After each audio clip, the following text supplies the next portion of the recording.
Compass FM, a very good morning, 22 minutes past 10 on the 22nd of February. And there is a date, of course, that is, well, pretty much tattooed onto all of our heads, really, isn't it, in our brains. 22nd of February, 2011, 10 years ago today. Paul has just phoned in, and Paul has a poem that he'd like to deliver, and I'm looking forward to hearing it. A very good morning to you, Paul. Hey, good morning. And I believe you were a building controller. You were with Civil Defence and you had access to the cordoned off area after the earthquakes, which meant, you got to go into the CBD of Christchurch. Paul, give us a bit of background as to what you were doing there. Yeah, so I was part of the Civil Defence team. I worked for Christchurch City Council in building control, so I was part of the Civil Defence team, and our responsibilities were within the red zone to kind of go around placarding buildings to say whether they were safe or not.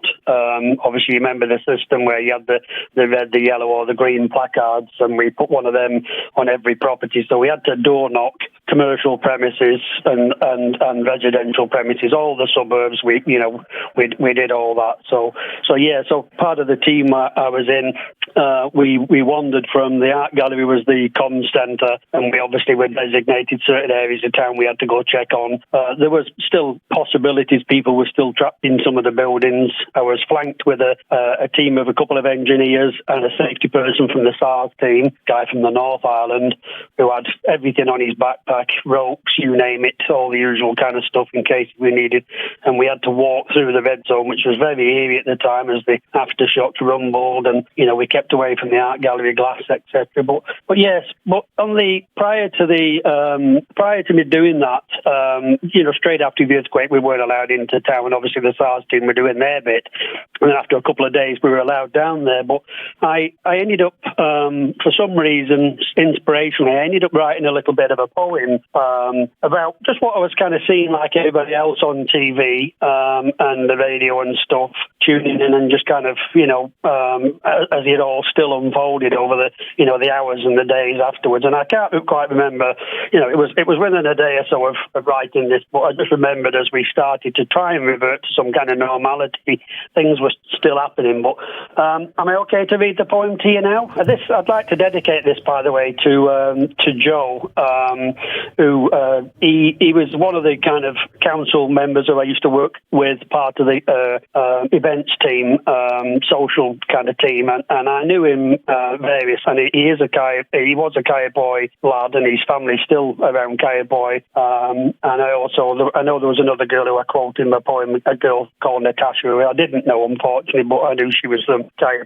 So, but yeah, am I okay to read it to you now? Absolutely. I take it you're dedicating this to Joe. Joe lost his life in the earthquakes. Is that right, Paul? Yeah.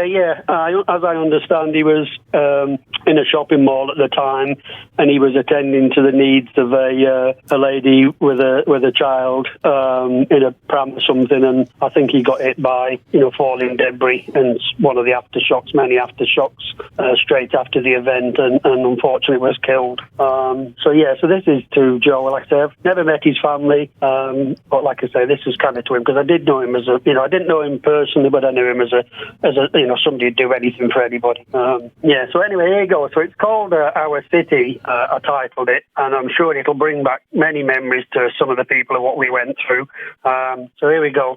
Once again, our city's no go, with many people dead like Natasha and Joe. The port is damaged, the buildings are down. It doesn't matter where you look, it's all over town. Aftershocks rumble hour on hour, while many people have lost both water and power. The buildings are broken, the streets are torn, but still people marry and babies are born. We hear people's tales about what ifs, while people evacuate from above those cliffs.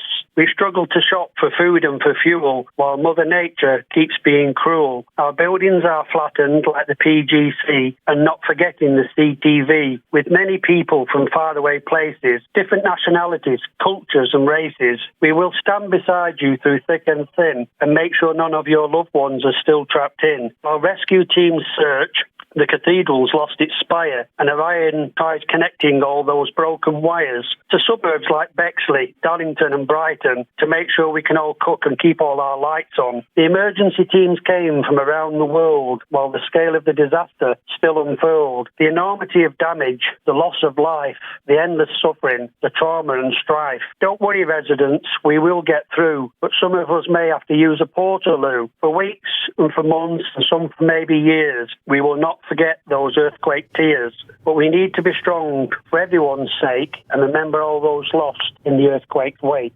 That is Paul, everybody. Paul is a Compass FM listener, and he dedicated that to Joe Pohio, who was killed in the Christchurch earthquakes. Thanks so much for that, Paul. Compass FM.